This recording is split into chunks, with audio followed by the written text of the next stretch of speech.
Hello मेरे प्यारे students, आप सभी के लिए जो भी क्लास 10th में हैं उन विद्यार्थियों के लिए जो 2025 में यूपी बोर्ड का एग्ज़ाम देने जा रहे हैं, तो उनके लिए यह वीडियो बहुत ही अच्छा है, क्योंकि इस वीडियो को देख करके वे अपने पढ़ने का तरीका और कौन कौन से क्वेश्चन आएंगे, कितने नंबर के आएंगे, यह जान पाएंगे।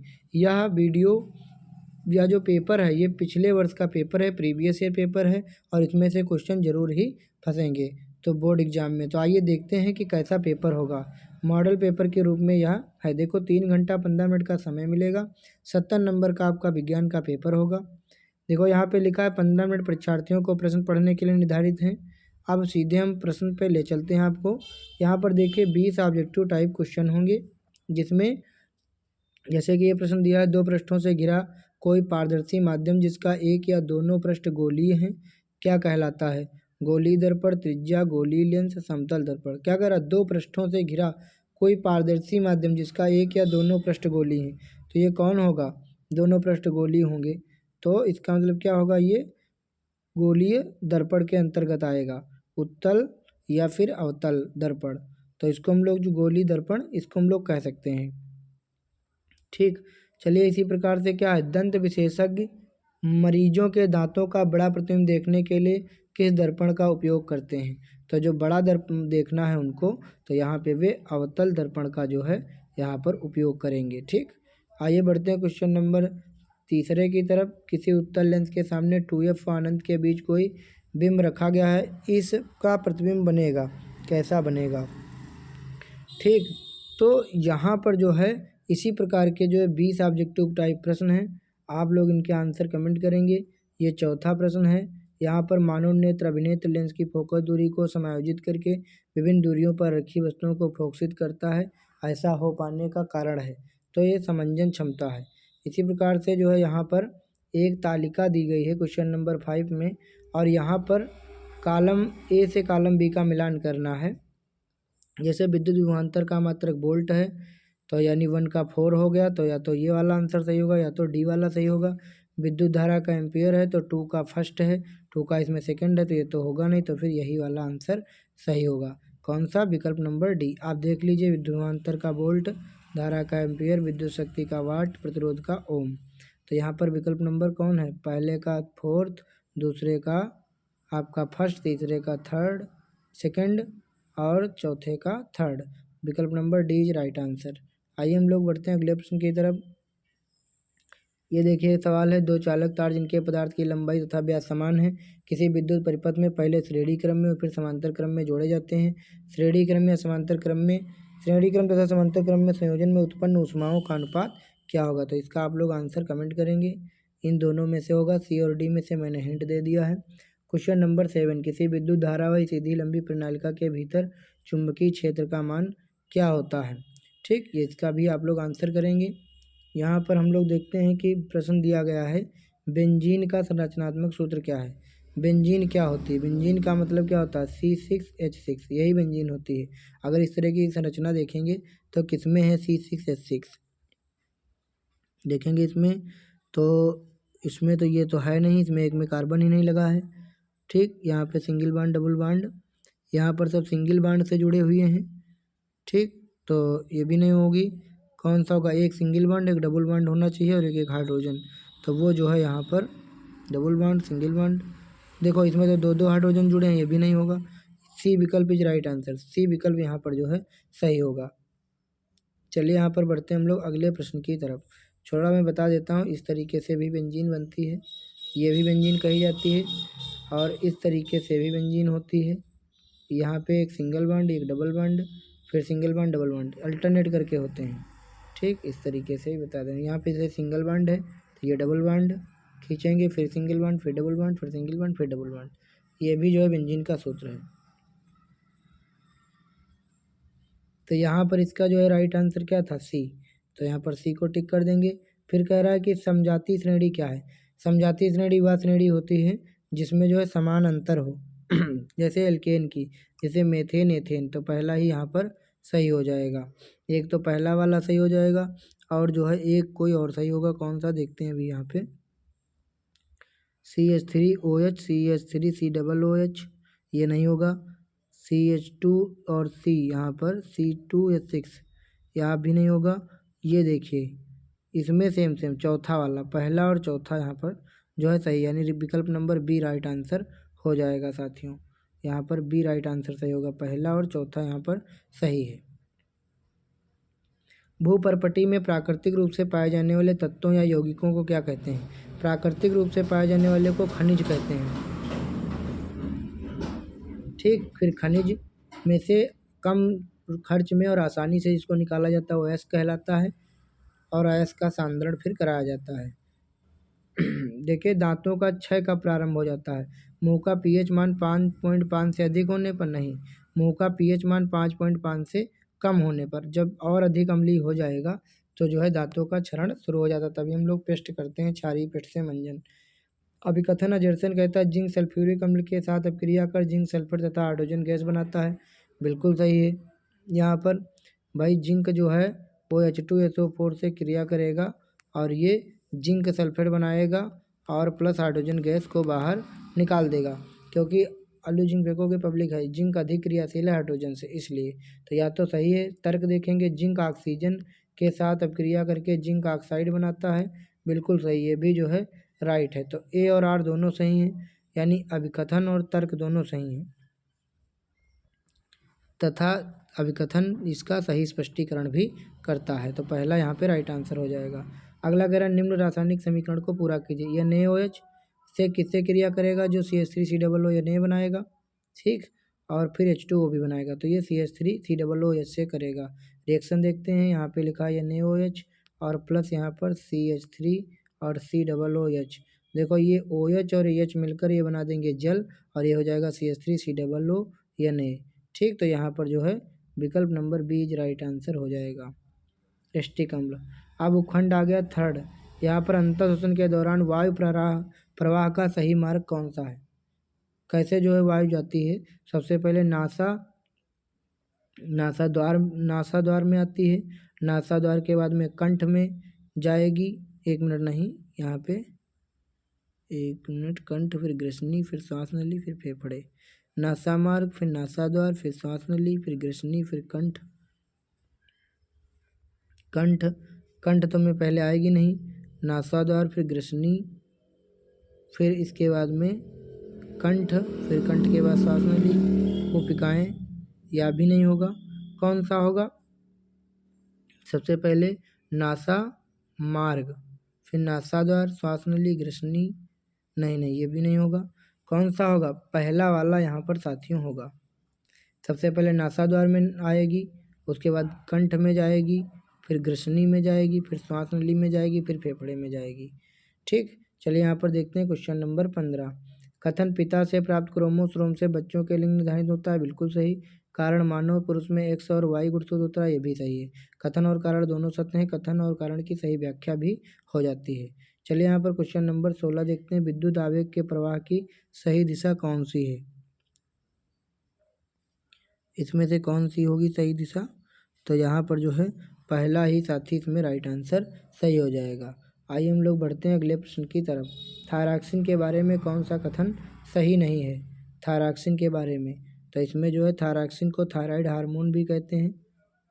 अगला देखते हैं, थायरॉक्सिन के संश्लेषण के लिए थायराइड ग्रंथि को आयोडीन की आवश्यकता होती है, ये भी सही है। यह शरीर में कार्बोहाइड्रेटों, प्रोटीनों, वसाओं के उपापचय का नियमन करता है। थायरॉक्सिन के संश्लेषण के लिए लौह आवश्यक होता है, नहीं यही गलत है, ये वाला सही। लौह आवश्यक नहीं होता, इसके लिए आयोडीन की आवश्यकता पड़ती है, तो विकल्प नंबर ए सही है। ए बी सी किस क्रम में होते हैं? ए बी सी किस क्रम में होते हैं? पहले क्या होगा फिर क्या होगा? बायोलॉजी का यह प्रश्न है। पहले बीज पत्र होगा, फिर प्रांकुर, फिर मूलांकुर, प्रांकुर मूलांकुर बीज पत्र। ए देखो क्या है यहाँ पे, ए है अपना प्रांकुर है, प्रांकुर है, और बी क्या है? बी क्या है? बीज पत्र, और सी क्या है? मूलांकुर। राइट नंबर सी यहाँ पर राइट हो जाएगा। भाई ये कली निकल रही तो ये प्रांकुर हो गई, ये बीज पत्र है, और मूलांकुर माने जड़, तो यहाँ पर राइट आंसर सी हो जाएगा।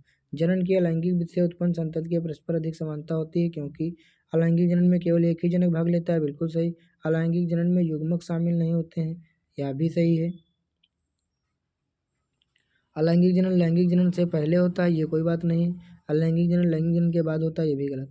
तो पहला और दूसरा यहाँ पर बिल्कुल सही है, तो विकल्प नंबर ए सही हो जाएगा। चलिए लास्ट प्रश्न देखते हैं। एक आहार श्रृंखला में तीसरे पोषी स्तर पर हमेशा कौन होता है? तीसरे पे कौन होगा? उत्पादक और अपघटक ये भी नहीं होगा, शाखा प्राणी भी नहीं, मांसाहारी प्राणी जो है तीसरे नंबर पर होगा यहाँ पे। तो इस प्रकार के ऑब्जेक्टिव प्रश्न देखने को मिलेंगे। और यहाँ पर थ्योरिकल देख लीजिए, दृष्टि दोष किसे कहते हैं, कितने प्रकार का होता है? दृष्टि दोष दो प्रकार का होता है मेन, निकट दृष्टि दोष और दूर दृष्टि दोष। तो इसको आप लोग पढ़ लीजिएगा। हमें आकाश में इंद्रधनुष केवल वर्षा के बाद ही दिखाई देता है, क्यों? क्योंकि इंद्रधनुष बनने के लिए शर्त होती है कि बारिश होने के बाद जो है बनता है। उत्तल लेंस को अभिसारी लेंस क्यों कहा जाता है?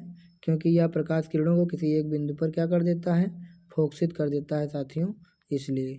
अगला है उत्तल दर्पण तथा उत्तल दर्पण के उपयोग लिखिए, तो ये पढ़ लेना आप लोग फिर जो है गेस से, और उसको कर डालना। किसी 4 ओम प्रतिरोधक से प्रति सेकंड 100 जूल ऊष्मा उत्पन्न हो रही प्रतिरोधक के सिरों पर विभवांतर ज्ञात करना है। देखो प्रतिरोध कितना दिया है? 4 ओम, और ऊष्मा कितनी दी है? 100 जूल। तो देखो फार्मूला क्या होता है? H=I²RT। यहाँ पे टाइम तो दिया नहीं है, ठीक, टाइम जहाँ दिया है प्रति सेकंड, 1 सेकंड दिया है। हमें क्या निकालना है? विभवांतर। तो विभवांतर हम कैसे निकालेंगे? देखो यहाँ पर B=IR होगा, B=IR होता है, तो एक I इसमें से ले लेंगे तो V हो जाएगा, और I हो जाएगा BI, तो VIT हो जाएगा। भाई W एक फार्मूला पढ़े होंगे VIT, तो इसी W को H मान लीजिए, H=VIT। हमें V निकालना है, तो V=H/V होकर हो जाएगा, और H का मान अपने पास में कितना है? 100 जूल, और यहाँ पर क्या था? W=VIT। ठीक है, तो 1 सेकंड इसको हटा ही दो, यहाँ से हमको निकालना है V=W/I। तो पहले तो I निकालेंगे, यहाँ पर H=I²RT ये दिया है ना। अब यहाँ पर H कितना दिया है? 100 दिया है, और I² बराबर इंटू R का मान 4 दिया है, तो 4 से काटेंगे तो 25 चक्कू 100, तो I² हटेगा तो रूट लगेगा, तो धारा कितनी आ जाएगी? धारा आ जाएगी 5 एम्पियर। और उसके बाद में विभवांतर निकालना, B=I×R। I कितना है? 5, और R कितना है? 4, तो 4 पंचे 20 जो है ओम, यहाँ पर 20 वोल्ट यहाँ पर विभवांतर हो जाएगा। चलिए अगला प्रश्न। 20 ओम प्रतिरोध की कोई विद्युत स्त्री 5 एम्पियर धारा लेती है, 30 सेकंड में उत्पन्न ऊष्मा ज्ञात कीजिए। H बराबर क्या होगा? I²RT, यही फार्मूला था ना अभी। I² करेंगे तो 5 25 हो जाएगा, 5 25 हो जाएगा, और R 20 हो जाएगा, और T कितना है? 30। गुणा करो, 25 दूना 50 तियाँ 75, 25 दूना 50, 50 तियाँ 150। 1 मिनट, 25 गुणे 20 गुणे 30, यहाँ पर 25 दूना 50 और 50 तियाँ 150, और डबल जीरो, ये इतना जो है उसमें इतने जूल हो जाएगी। 15,000 जूल जो है इसका सही आंसर हो जाएगा। अगला देखते हैं। 2 चुंबकीय क्षेत्र रेखाएं एक दूसरे को प्रतिच्छेद क्यों नहीं करती, इसको लिखना है। चुंबकीय क्षेत्र रेखाओं के गुण लिखना है। चुंबकीय क्षेत्र में स्थित विद्युत धारावाही चालक पर आरोपित बल कब अधिकतम होता है? या 6 नंबर का आएगा, या तो फ्यूज तार विद्युत संधारित्रों पर बचाव किस प्रकार करता है? धारावाही प्रणालिका के उपयोग द्वारा किन अवस्थाओं में स्थायी विद्युत चुंबक प्राप्त किया जाता है? तो ये तो या तो फिर ये वाला करिए, या तो नीचे वाला। अगला देखिए कि 1 नंबर के प्रश्न है। अभिक्रिया के लिए संतुलित समीकरण लिखिए। तन सल्फ्यूरिक अम्ल दानेदार जिंक के साथ अभिक्रिया करता है, इसके लिए जो है लिखना है Zn+H2SO4 और एरो ZnSO4 और +H2। तो इस तरीके से करना है इसको। तन हाइड्रोक्लोरिक अम्ल मैग्नीशियम पट्टी के साथ अभिक्रिया करता है, 2HCl + Mg एरो यहाँ पे MgCl2 बनेगा, और +H2 गैस निकलेगी। ये करना है। नाइट्रोजन हाइड्रोजन से संयोग करके अमोनिया बनाता है, N2 + 3H2 एरो 2NH3। तो ये लिखना। हाइड्रोजन सल्फाइड गैस का वायु में दहन होने पर जल एवं सल्फर डाइऑक्साइड बनता है। हाइड्रोजन सल्फाइड गैस H2S, इसका वायु में दहन होगा, 1 सेकेंड, वायु में दहन होगा, तो ये क्या होगा? दहन होने पर जल यानी H2O बनाएगी, और सल्फर डाइऑक्साइड SO2 बनाएगी। तो यहाँ पर देख लीजिए SO2 बनेगा और H2O बनेगा, तो यहाँ पर 2 बार ऑक्सीजन को लेना पड़ेगा, और 2 बार यहाँ पर फिर संतुलित कर लेना इसको इस तरीके से। प्लेटिनम सोना चांदी के उपयोग आभूषण बनाने के लिए किया जाता है, कारण बताना है। निष्कर्षण प्रक्रम में कार्बोनेट और सल्फाइड इसको ऑक्साइड में परिवर्तित किया जाता है, तो इनको आप लोग इससे कर लीजिएगा। सहसंयोजी आबंध किसे कहते हैं और इसके लक्षण लिखिए, ये भी आप लोग पढ़ लीजिएगा। आईयूपीएसी नाम हम आपको बता दे रहे हैं, देखो 1 2 3 3 कार्बन है तो क्या होगा प्रोप, इसके लिए क्या आएगा प्रोपेन आएगा, और 1 नंबर पर एल्डिहाइड लगा है तो एल्डिहाइड का अल होता है, तो प्रोपेनल इसका जो है सही आंसर होगा प्रोपेनल, प्रोपेनल 1 या फिर केवल प्रोपेनल। अच्छा इसको देखो ये कीटोन समूह का है तो 1 2 3, तो ये इसका क्या होगा प्रोपेन 2 ऑन, तो या तो इसको आपस में लिख लेंगे तो प्रोपेनोन, प्रोपेनॉन 2 या केवल प्रोपेनॉन, दोनों सही हो जाएंगे। कठोर जल को साबुन से उपचारित करने पर झाग के निर्माण को समझाइए, तो कठोर जल में झाग कम होती है। अथवा आपको विकृत गंधिता, रिडाक्स क्रिया और स्त्रीकरण क्रिया का जो है इस पर टिप्पणी लिखना है। थर्ड पार्ट में क्या है जैव निम्नीकरण और गैर जैव अनिम्नीकरण पदार्थों के बीच अंतर बताइए, उदाहरण भी दीजिए। अंतःस्रावी ग्रंथियों के नाम लिखिए, जैसे खोपड़ी में कितनी होती हैं 3 होती हैं, पीयूष ग्रंथि, ठीक, पीनियल ग्रंथि, हाइपोथैलामस ग्रंथि, इनको लिखना है। फिर इसके बाद में यहाँ गले में क्या होती हैं थायराइड ग्रंथि और पैराथायराइड ग्रंथि होती है। फिर छाती में थाइमस ग्रंथि होती है, ठीक।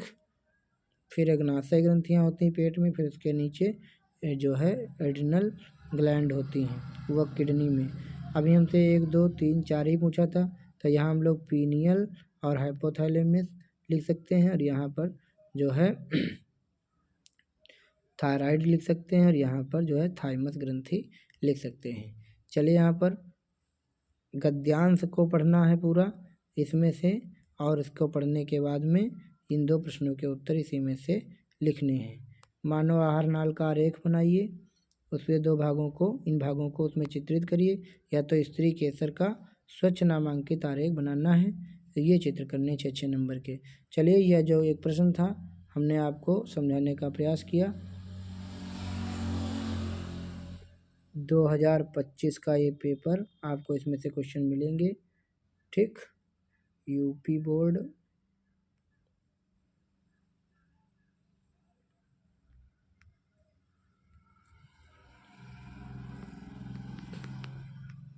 साइंस।